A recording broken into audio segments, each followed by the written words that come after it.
Yuhu, sharing lagi yuk. Masih seputar Crucial Conversations. Jika teman-teman sudah nonton video Crucial Conversations part 1, 2, 3 yang membahas tentang bagaimana kita bisa berlatih, kontrol diri saat menghadapi konflik.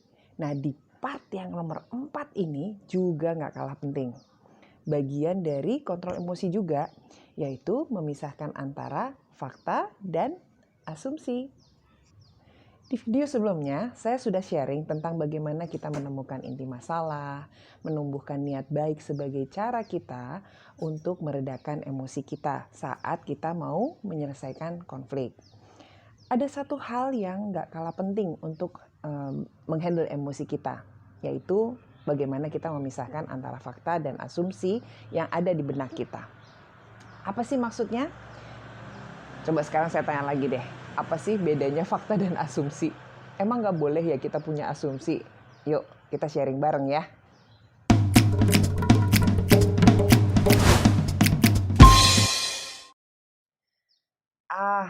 Dia bakal nyangkal deh kalau dibilangin. Emang dia batu, mau gimana lagi? Pasti ada aja alasan dia nih. Dia mah anti di feedback.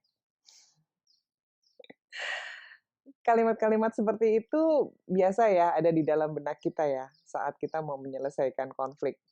Lagi proses nih ceritanya mau baikan gitu ya. Tapi kalau kita nggak stop asumsi negatif seperti itu, dampaknya kita makin memiliki prasangka yang buruk dan hubungan baik jadi menurun ya.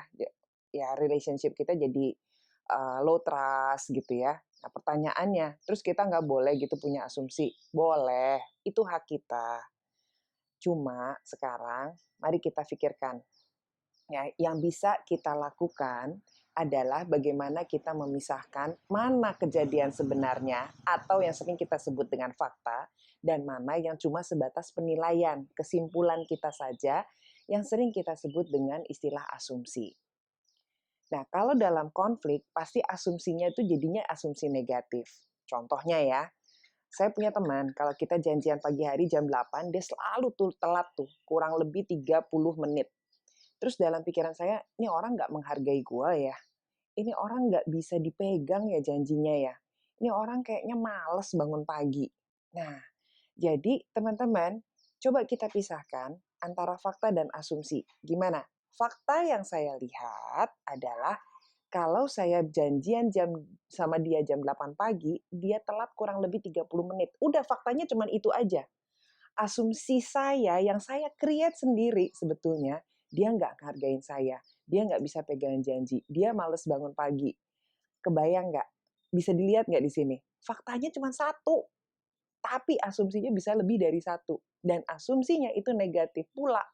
Semakin banyak asumsi negatif yang kita bikin sendiri, dan itu juga yang bikin diri kita tambah emosi. Jika kita bisa memisahkan antara fakta dan asumsi kita, kita bisa lebih clear dan tenang. Handle diri kita juga ya.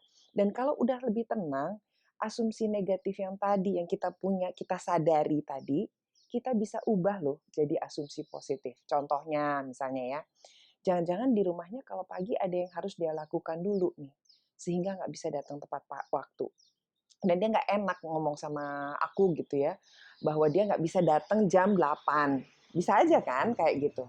Nah kalau kita bisa menggunakan asumsi positif kita, percaya deh, kita bisa lebih tenang menghadapi dia, bisa lebih tenang pada saat kita mau mempertanyakan kenapa sih dia sering terlambat.